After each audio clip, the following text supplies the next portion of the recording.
ज़हानत और याददाश्त के इम्तहान जो हैं वो बहुत ज़्यादा मुश्किल होते हैं उमैर, और गुज़श्ता 29 सालों से दुनिया भर से ऐसे अफराद मुकाबलों में हिस्सा लेते हैं जिनका दावा होता है कि उनकी याददाश्त सबसे बेहतरीन है। लेकिन इस मरतबा पाकिस्तान की टीम वर्ल्ड मेमोरी चैम्पियनशिप में शरीक हुई और पाकिस्तान की होनहार तालिब इल्म एमा आलम ने 16 ममालिक के 300 से ज़ायद ज़हीन अफराद को शिकस्त देकर टाइटल अपने नाम किया है। क्या बात है। ज़हानत और याददाश्त के मुख्तलिफ मुकाबलों में पाकिस्तानी टीम ने मजमूई तौर पर 13 मेडल्स जीते और 4 आलमी रिकॉर्ड्स भी तोड़े। एमा आलम और उनकी इंस्ट्रक्टर सानिया आलम आज शो में हमारी मेहमान हैं, उन्हीं की जानिब बढ़ते हैं। सबसे पहले हम बात करेंगे सानिया आलम से। सानिया, बहुत शुक्रिया ज्वाइन करने के लिए। बताइएगा कि अब मेमोरी चैम्पियनशिप के मुकाबलों का तरीक़ेकार क्या होता है और आप इन मुकाबलों के लिए कैसे तैयारी करवाती हैं? तो हमारा जो है institute of human memory development international जो है ये ट्रेनिंग्स करवाते हैं, और हमारा जो IHMD इंस्टीट्यूट है इसका मकसद है सुपर लर्निंग सिस्टम्स। और सुपर लर्निंग सिस्टम सिर्फ मुकाबलों के लिए नहीं है, बल्कि इसकी बुनियाद ये है कि कैसे आप जो है कम टाइम में तेज़ी से सीख सकते हैं, याद रख सकते हैं, तेज़ी से पढ़ सकते हैं और अपने टाइम का मैक्सिमम इस्तेमाल कर सकते हैं और अपने ब्रेन की सलाहियतों का मैक्सिमम इस्तेमाल कर सकते हैं। तो उनमें से सुपर लर्निंग कोर्सेज में से एक कोर्स है मेमोरी स्किल्स, जिसको जो अपने आप प्रोफेशनल और एकेडमिक लाइफ में स्किल जो है हासिल कर सकते हैं। फर्दर अगर आप इसको लेके जाना चाहें तो इनके कंपटीशंस होते हैं, जिस तरह ओलंपिक्स होता है इस तरह वर्ल्ड मेमोरी चैम्पियनशिप होता है, जिसमें याददाश्त का एक्सट्रीम टेस्ट लिया जाता है। 3 दिन का ये मुकाबला होता है जिसमें 10 डिफरेंट डिसिप्लिन्स होते हैं, यानी 10 मुख्तलिफ इम्तिहान होते हैं जिसमें याददाश्त आपकी टेस्ट की जा रही होती है, जैसे कि बहुत सारे नाम्स याद रखना, बहुत ज़्यादा नंबर्स याद करना, एब्स्ट्रैक्ट इमेजेस, ये सारी चीज़ें होती हैं। और 3 दिन का जैसे मुकाबला है। तो जो हमने जीता है वर्ल्ड मेमोरी चैम्पियनशिप 2020, वो 16 मुल्कों से मुकाबला था और 300 से ज़्यादा कंपेटिटर्स थे, और पाकिस्तान 29 ईयर्स से ये कंपटीशंस हो रहे हैं और पाकिस्तान पहली दफ़ा बहुत ही कामयाबी से जीत गया। एमा की तरफ चलते हैं। एमा सारे अपने जो अवार्ड्स हैं उनके साथ मौजूद हैं। एमा, आप बताएं कि आपने कब सोचा कि आपको इस चैम्पियनशिप में हिस्सा लेना है और आप कितनी पुरुमीद थी कि ये टाइटल आपके नाम ही रहेगा? मैं 2 साल से अपनी कोच के साथ ट्रेनिंग ले रही हूँ इंस्टीट्यूट से। इनिशियली तो मैंने अपनी कोर्स इसलिए लिया था क्योंकि मुझे अपनी पढ़ाई बेहतर करनी थी, लेकिन मुझे फिर इसमें बहुत मज़ा आया और इसमें मैं बहुत इंटरेस्टेड थी। तो देन मैंने डिसाइड किया कि मुझे इसी में कम्पीट करना है, और मैं ट्रेनिंग में अपनी बहुत कॉन्फिडेंट थी क्योंकि इन्होंने मुझे ग्रूम किया, ट्रेन किया और मेरी टेक्निक सब फिक्स की। And because of her I was able to compete against world के टॉप एथलीट्स दुनिया भर से, और पाकिस्तान जीता इस बार। एमा, आप ही से सवाल है कि ये बताइएगा कि मुकाबले में किस तरह मेमोरी को चेक किया जाता है और किस तरह के सवालात होते हैं, उम्मीदवारों को किस कदर हाजिर दिमागी से काम लेना पड़ता है? इसका जवाब मैं दे देती हूँ कि जैसे मैंने आपको बताया 10 मुख्तलिफ इम्तिहानों में आपका टेस्ट लिया जाता है। तो अगर एक मैं उठाऊँ तो उसमें उसको डिसिप्लिन को कहते हैं बाइनरी नंबर्स।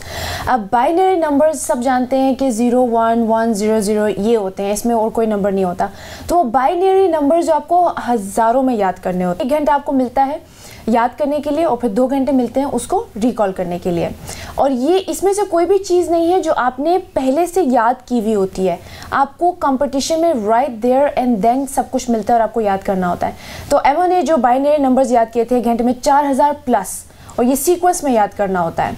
तो इसी तरह नेम्स एंड फेसेस ले लें कि आपको नाम याद करने होते हैं। उसमें एमा ने वर्ल्ड रिकॉर्ड तोड़ा कि 15 मिनट में 200 प्लस जो है इन्होंने नाम याद किए, उनके स्पेलिंग्स और उनके सही नाम सही बंदे के साथ एसोसिएट किया। इस तरह आपके पास डेक ऑफ कार्ड्स होते हैं कि ताश के पत्ते होते हैं, उसको शफल किया जाता है यानी मिक्स किया जाता है, और आपको कम से कम टाइम में जो है उसका ऑर्डर याद करना होता है। यूएस वर्ल्ड रिकॉर्ड है जो चाइना के पास है, वो है 13 सेकंड में आपने वो उसको क्विकली देखा, उसका ऑर्डर याद किया और 13 सेकंड के अंदर आपने वो याद करके उसको स्टोर कर लिया अपनी मेमोरी में। अच्छा, बहुत ही इंटरेस्टिंग मुझे लग रहा है उमैर। तो ये बताइएगा सानिया, अगर एमा की तरह कोई और भी इस मुकाबले में हिस्सा लेना चाहे तो उसको कितनी तैयारी की ज़रूरत होगी, और क्या सिर्फ तालिब इल्म ही इन मुकाबलों में हिस्सा ले सकते हैं? तो अगर आप इनिशियली ये कोर्सेज लेना चाहते हैं, जैसे मेमोरी स्किल्स का कोर्स है अपनी पढ़ाई के लिए या प्रोफेशनल काम के लिए, तो आपको सिर्फ 30 घंटे का एक कोर्स लेना होगा। 30 घंटे में गारंटीड हम आपकी याददाश्त सही कर देंगे, बढ़ा देंगे। एमा ने क्योंकि इनको कम्पीट करना था तो इनको एक्सटेंसिव किस्म की ट्रेनिंग चाहिए थी, तो 2 साल इन्होंने लगातार 6 से 8 घंटे एवरीडे प्रैक्टिस की थी, क्योंकि ये बात मद्देनज़र रखें कि हमने वर्ल्ड के बेस्ट के साथ कम्पीट करना होता है, तो उसके लिए प्रैक्टिस बहुत चाहिए होती है।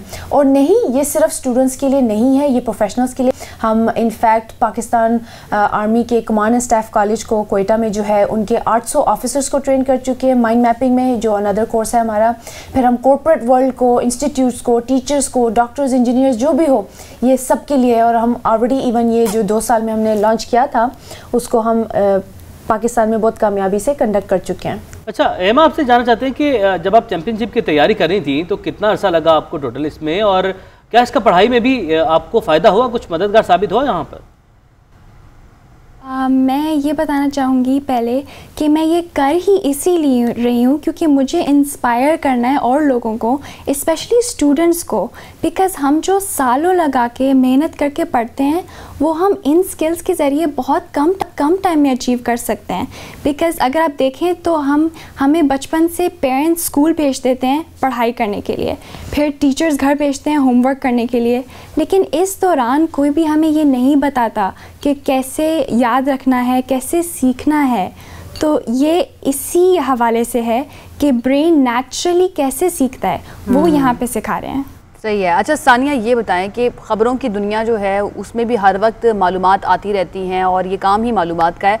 बतौर एंकर हमें भी बहुत से वाक़यात याद रखने पड़ते हैं और हमारे शोबे से वाबस्ता अफराद जो हैं उनके लिए भी समटाइम्स काफ़ी मुश्किल होती है हर डिटेल को याद रखना। तो कोई टिप हमारे साथ भी शेयर कर सकती हैं, हम भी कोई फ़ायदा उठा लें? सबसे पहले तो मैं ये बताऊंगी कि याददाश्त को एक मिसकॉन्सेप्ट है कि याददाश्त को, जैसे अगर आपने बोला कि कोई चीज़ हम पढ़ते हैं, कोई चीज़ देखी तो याद नहीं आ रही, उस फला बंदे का नाम नहीं याद आ रहा या वो नंबर नहीं याद आ रहा, तो वो मेमोरी के 3 स्टेप्स होते हैं। उन तीनों स्टेप्स को समझना, उस मैकेनिज़्म को समझना बहुत ज़रूरी है। हम जो लास्ट स्टेज है, जो आखिरी स्टेप होता है जिसे हम कहते हैं रिकॉल, कि वो चीज़ याद नहीं आ रही, वो आखिरी स्टेप होता है मेमोरी का। पहले 2 स्टेप्स हैं रिकॉर्ड, सेकंड है रिटेन, थर्ड है रिकॉल।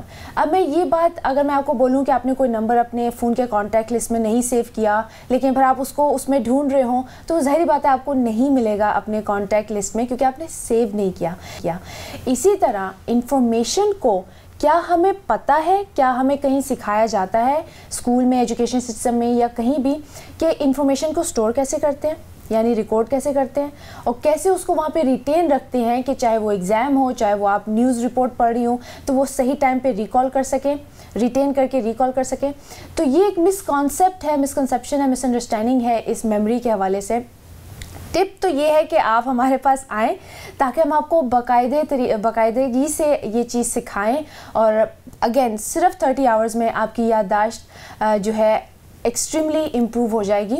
इसीलिए हमने ये पाकिस्तान में लेकर आए हैं ताकि हर बंदा, सिर्फ एमा नहीं, सिर्फ हमारी टीम पाकिस्तान नहीं, बट हर बंदा किसी भी उम्र में किसी भी स्टेज पे जो है मेमोरी या अपनी ब्रेन की सलाहियतों को बढ़ा सकता है। अच्छा, एक और बड़ा अहम पॉइंट है कि अमूमन ज़मानत तालिब इल्मी में कोई चीज़ याद रखने के लिए उसका रट्टा लगाया जाता है। अगर हम अपने एजुकेशन सिस्टम की बात करें तो वो भी रट्टा सिस्टम पर ही आ जाता है। तो एमा, आपने तैयारी के लिए जो तैयारी की है वो इस रट्टा लगाने से कितनी मुख्तलिफ है, और सानिया अगर आप भी इसमें कुछ ऐड कर सकें तो? रट्टा हम इसलिए लगाते हैं क्योंकि हमें कोई बताता ही नहीं है कि कैसे सीखना है, कैसे मेमोराइज़ करना है, इसलिए हम मजबूर होते हैं कि हमें रट्टा लगाना पड़ता है। लेकिन यहाँ पर जो हम बात कर रहे हैं वो टेक्निक है जिससे ब्रेन नेचुरली सीख सकता है, याद रख सकता है, क्योंकि हम सब का दिमाग में ये कैपेबिलिटी है कि वो इतनी तादाद में इंफॉर्मेशन को ले सकता है, रख सकता है, और जैसे उन्होंने बोला कि वापस रिकॉल भी कर सकता है।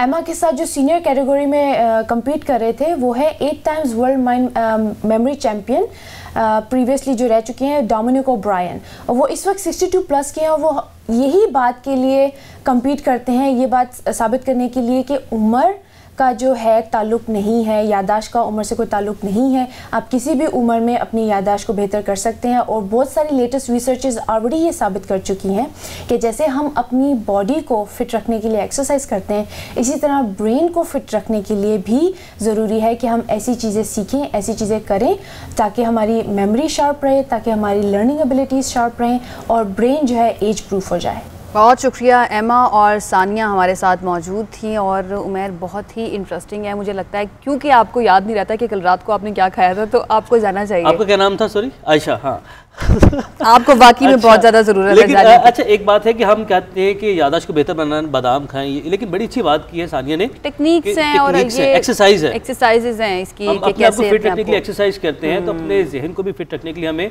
एक्सरसाइजेज करनी है। हमें, मैं तो सोच रहा हूँ कि बाकी को सानिया के पास जाएं, उसके 2-4 टिप्स लेने, एटलीस्ट को क्लासेस। देखिए, उन्होंने बताई नहीं है हमें, कह रही कि आपको हमारे पास ही आना पड़ेगा अगर आपने सीखना है। तो